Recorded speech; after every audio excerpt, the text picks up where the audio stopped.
Hello everyone, welcome back to my channel. If you're new, it is lovely to see you here. Today's video is going to be me sharing with you guys what I read in January, so my January wrap up. I had a very good reading month and I'm very excited to share with you guys what I actually read. I had one DNF and I had one book out of the TBR prompt video that I filmed last month that I didn't get to, and that was Return to the Little Coffee Shop of Kabul. So out of the 8 books, I read 7 of them that I had set myself to read, and so I'm very happy with myself. Could have been a lot worse, so we are winning. So without further ado, let me share with you guys what I read this month. The first book I finished this year, which was a highly anticipated release for me and I know for many other people, was Ruthless Vows by Rebecca Ross.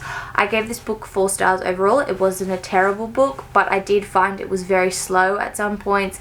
Could have been maybe 100 pages shorter. I just felt it was very heavy at points, not in a necessary way. I know some fantasy books, you read them and you understand later on in the book why the author mentioned the things they did, but in this book I just felt at some points it was a bit dragged out. I won't spoil this, but the thing I was most happy about was the thing that occurred to Roman at the end of the first book, so Divine Rivals. It's kind of like a trope line that can be done quite badly, and I usually don't like reading it because when I read the second book in a series it feels like I'm just rereading the previous book. So I'm glad that did not occur. So if you've read it, then you'll know what I'm talking about, and Rebecca did it in a way that made sense and actually added to the storyline rather than gave me the same information twice.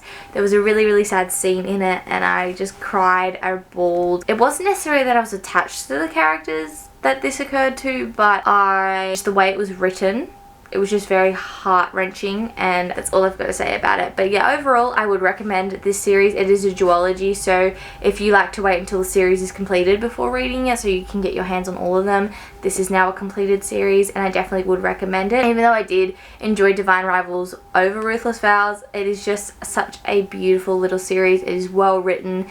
It is a historical fiction, it is different, and the typewriters are just such a cool concept that I've never read about before and I really liked it. The next book I finished was Matthew Perry's biography. It is called Friends, Lovers and the Big Terrible Thing. Just to preface, I know a lot of other booktubers or booktalkers do the same thing, but I don't like to rate my memoirs. It is a person's life, it is not my place to give it a rating. So overall, this book is very insightful, and it is crazy in his lifetime how much he kept behind closed doors, how much his family and friends didn't know for years. Reading this book was really gut-wrenching because I just felt that this man deserved so much more time and so much more opportunity to help other people, to turn his life around, and that was what was occurring. So for him to be cut so short, it was just very sad, and it just made the whole reading experience that much more heartfelt. The amount of self-sabotage he did to himself because he never thought himself good enough for another individual or just in general is very gut-wrenching, and I would encourage reading this book if you are able to. Obviously check the trigger warnings because it is very graphic and detailed in what he speaks about, so if there are any triggers I wouldn't recommend it, but this book was just incredibly eye-opening and I am very glad I read it, but it just makes me really sad that he is no longer with us. Moving on from that book, the next book I picked up was Wildfire by Hannah Grace. We have our first 5-star of the year, ladies and gentlemen. I am obsessed with this book. I read Icebreaker, which is literally right there. I didn't love it as much as I love Wildfire, don't get me wrong, I really enjoyed that, but I found it to be a little bit too much at points. This book was the perfect combination of things. The spiciness wasn't overbearing, it was the right amount for this book. The characters were so interesting and I was just attached to Aurora and Russ the entire time. And the communication trope, oh my god, there was no miscommunication. Like literally, it's not a spoiler, but they were literally like, we don't miscommunicate, why is this happening? Like, This is what I want more of. I hate the miscommunication trope. I love communication. Don't have to read it in this order of Icebreaker and Wildfire. They are technically standalones, just in the same world with the same characters. But to get the full experience, I would recommend reading it in the correct order, because you get to know a lot of the characters in Icebreaker, so that when you go into Wildfire, Hannah doesn't really explain or elaborate on specific characters because she's already mentioned who they are in the previous book. Then moving on from Wildfire, the next book we read was To Sir Philip with Love. This is the 5th installment in the Bridgerton series, and it follows Eloise. I gave this book a 3.5 stars. Up until this point, all the Bridgerton books have been a 5-star read. I think I've just got wholly attached to specific characters in the series, and the first 4 books follow Anthony, Benedict, Colin and Daphne. Not in that order, but alphabetically. That is the sibling order that I got up to. Eloise's story really surprised me. I talked more about it in my not my reading vlog, it was like a weekly vlog, but I was just discussing what I was reading. So if you want to hear my kind of in the moment thoughts, go check that video out. All in all, I was just more shocked. I had a different view of how Eloise acted, her personality, particularly because in the previous book she was very witty, cunning, and in the TV show she's the same. So the kind of the person she ends up with and the situation she finds herself in, I was kind of very shocked. It wasn't a terrible book, but it definitely wasn't my favorite out of the ones I've read, but I would recommend the series anyway. I think it is just such a cool series to have 8 books in the same world following 8 siblings, and they all intermingle, and oh my god, I love it. The meddling, the era, it is just so good. So even though I might rate some of the books lesser, I would still recommend the series overall because I always want to pick it up. Now we move on to my DNF. So I DNF'd My Oxford Year by Julia Whelan. This DNF was not like a I hated it, I couldn't stand it, I wouldn't recommend it. It was more so I just couldn't connect to the characters. So this book isn't a YA book, but can I just say, when there was like a spicy scene in the book, she kind of just went, the best way to, I have to explain this. In a book, there's always those scenes where the protagonist finds themselves in a position where they wake up in the morning, they're butt naked, and they're like, oh crap, did I sleep with the person? And the person will come out of the bathroom or wherever, and they'll be like, oh my god, did I sleep with you? And then the other person will be like, no, why would that have occurred? You were drunk and you know, vomited all over your clothes or something. So this is what occurred in this book. However, they did sleep together. So therefore, when I got to that part, I was so confused as to how it even got to that part. Hello, Editing Sarah here. I'm just coming in because I was making no sense as to what I was trying to explain to you all. My Oxford Year, I know it had definitely 1 spice scene, maybe 2 in the 30% of the book I read. What I was trying to portray or explain to you guys in this moment was that the spice that did occur in the book, it wasn't clear that it had occurred. So the night the spice occurred, they were both out at a pub and they had been drinking, and after they went drinking, he's like, I've got to head home, I've got an early class tomorrow. And so they go outside to hail a cab, or he to hail her cab and then his cab, and then it ends up being too difficult to hail any cab. So he goes, when I get one, can we just share the cab and take it together? I'll drop you off at your place.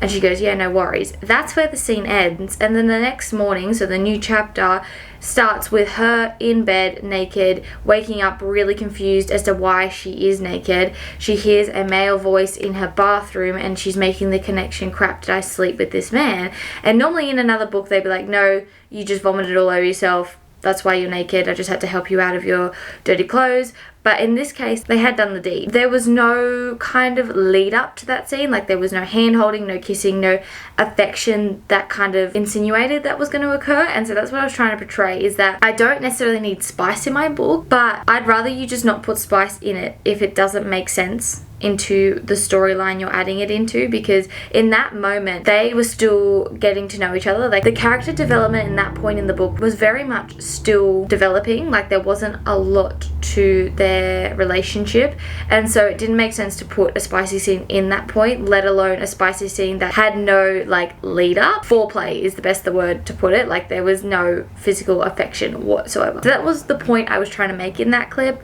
Hopefully this makes a little bit more sense, but yeah, what I was saying made absolutely no sense whatsoever. And the other thing is that she is obviously studying a literary degree at Oxford, so she's doing like literary in between the 18 and 1900s. A lot of her references are to poems and things that I have never heard of in my entire life, and I feel like you really need to know, not gonna rephrase that, I don't think you need to know your literary fiction to be able to understand and grasp on this book, but I just kind of felt like, you know how in a fantasy book when you can't pronounce a world or a palace or a name or something, you kind of just are reading along and then you go blah, blah, and then keep going, or you make up a funny name in your head. That's kind of how I felt when I was reading the quotes or the connections to literary. I'd be like in the middle of it, and then she kind of, the protagonist would throw out a quote and I'd be like, what has that got to do with anything? Like, I didn't need that.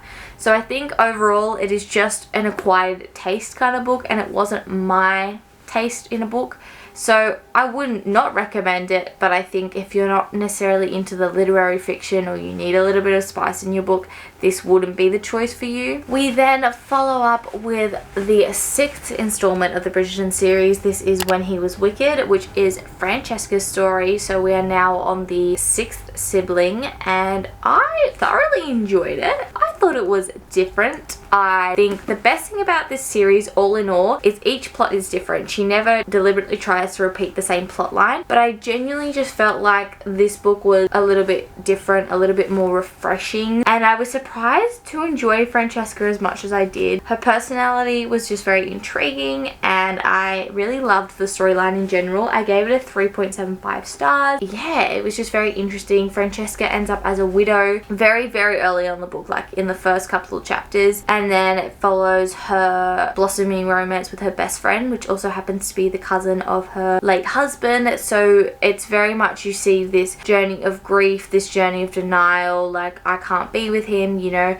he was my husband's best friend, that would be weird. And it was just very good, and I think the best thing was Julia wrote it in a way that it was respectful of the late husband, and it didn't take away from the fact that, you know, Francesca was still grieving, and so was the other gentleman, what was his name? The other gentleman, Michael. Like, I think she did a very good job of that, because the thing that kind of aggravates me the most in books is when a partner is lost and the protagonist moves on very quickly. It's not very realistic at all.